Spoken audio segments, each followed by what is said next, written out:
Hey everyone, so I went out with my buddy Nick from Foxy Jigs. We went on a meat run to get some salmon for the freezer. We got into quite a few fish and I thought I'd make a video on the rigs I'm using and show you how we're catching these fish. The last video I made, people were saying, oh, flossing is snagging and stuff, and you see a lot of people and they actually are snagging, like they're setting the hook every 2 seconds when there's no fish there. But if you do it properly, you're actually catching the fish legitimately in the mouth. So this video, I'd kind of show a bit more of actually catching the fish, and so it's a bit slower, but hopefully it helps you see what I'm actually doing when I'm out there. At the end, I'll show you the rigs I'm using, and let's get to it.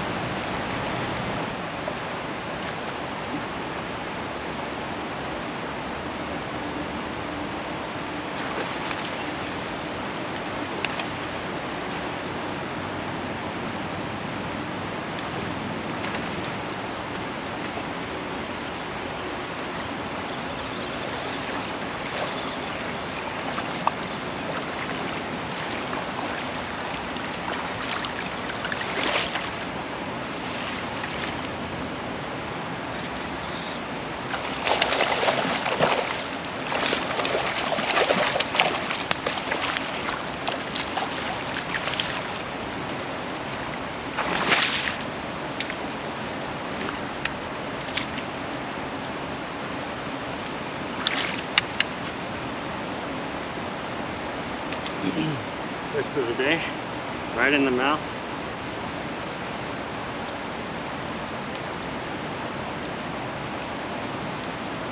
Nice ping.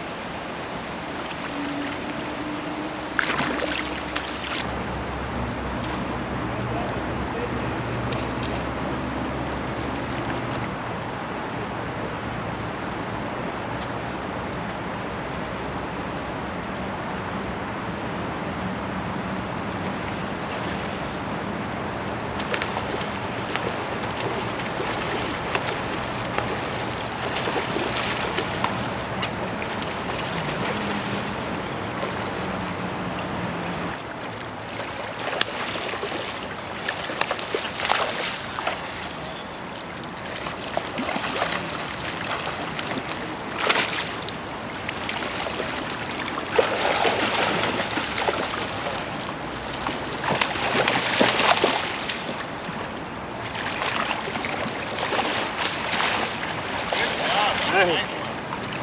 Is that a coho or a pig? Yeah.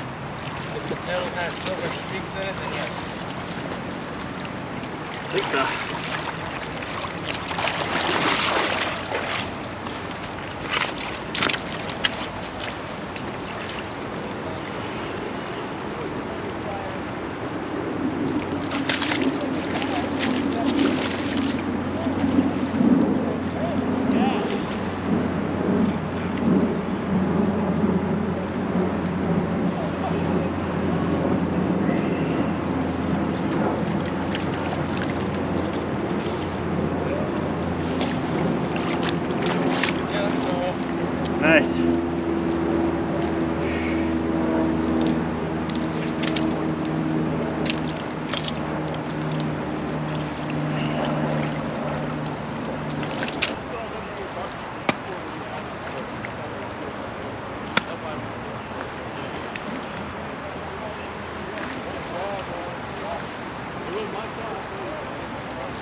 female?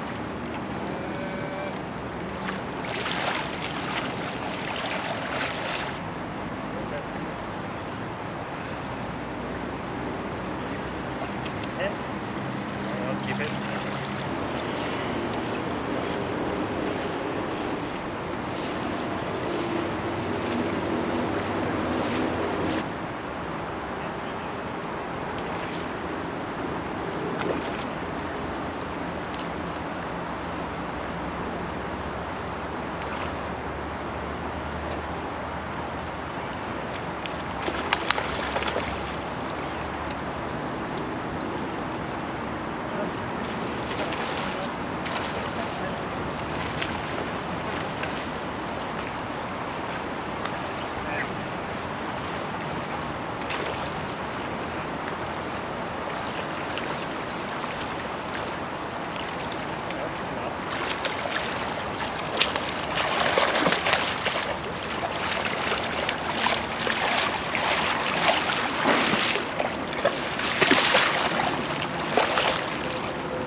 That's a coho as well. How many cohos can you keep?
Looks like it.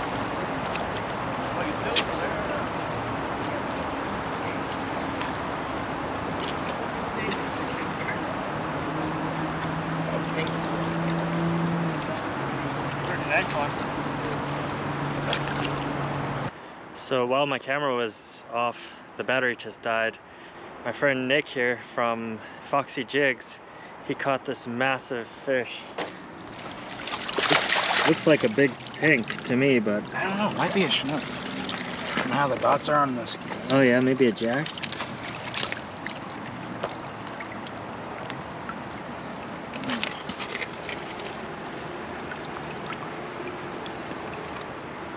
Yeah, who knows?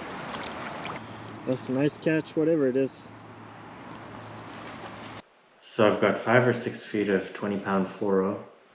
With an egg loop knot, I connect it to a 2-aught octopus hook. So basically, you have this little loop you can pull out right here.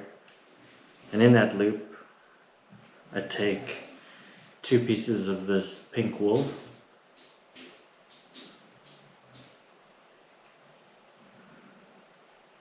And I put it in there and cinch it down.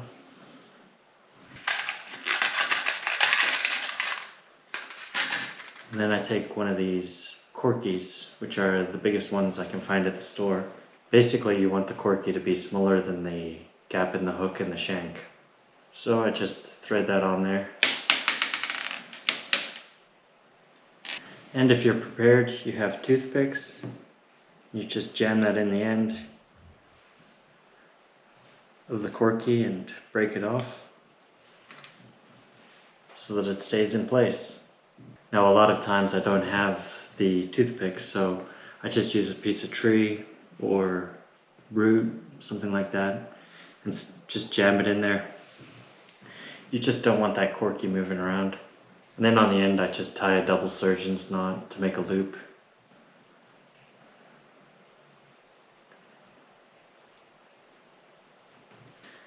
Then I take the loop and I connect it to my rolling snap swivel.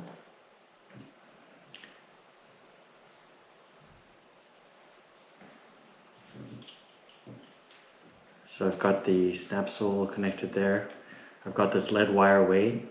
You can just click here if you want to see how I make the lead wire weights. And then on this side I connect it to my main line, which is 30-pound braid. I like using high-vis braid as well because then you can see your line easy in the river and other people can see your line pretty easy as well. So yeah, that's the rig. And basically I just chuck it out there, and you can see in the beginning of the video I kind of show a bit more of the process, I guess. Basically you want to trim this lead weight down to the perfect size where it's drifting down and not getting hung up all the time, but still making connection to the bottom. And basically you want to find seams where the salmon are running through, and just you drift this past, and like 1 out of every 10 times they'll actually hit this and you'll get a bite, but most of the time you're hoping that they'll swim through the line and it'll get hooked up in their mouth. The nice thing about the wool is that you can put scent on this and it holds the scent pretty well. The only thing is, if you're going to apply scent, kind of apply it to the top here, because if you apply it in the middle or the end, it kind of makes it more of a clumpy ball, which maybe that's what you want, but I just apply a little bit up at the top here and it works out pretty good. And the scents I apply are usually shrimp. I've got this Mike's shrimp scent, but also Procure's pretty good. Also herring. It's just whatever I got. I'm not sure it makes a difference. I'd say 1 in 10 fish actually bite the lure, and you can feel that. It's totally different than when they just swim into your line. But I'm not sure if they're actually biting because of the scents or because it's this little thing swimming in their face and they're annoyed at it. But whatever it is, they're actually biting like 10% of the time. Maybe the scents work, maybe they don't. It doesn't take any effort to put some on, so I'm gonna keep doing that. Yeah, so hopefully this helps you get on the fish. It helped me. My buddy and I both left with limits. I got 2 coho and 2 pink. But my freezer's full of salmon now, and hopefully yours will be too.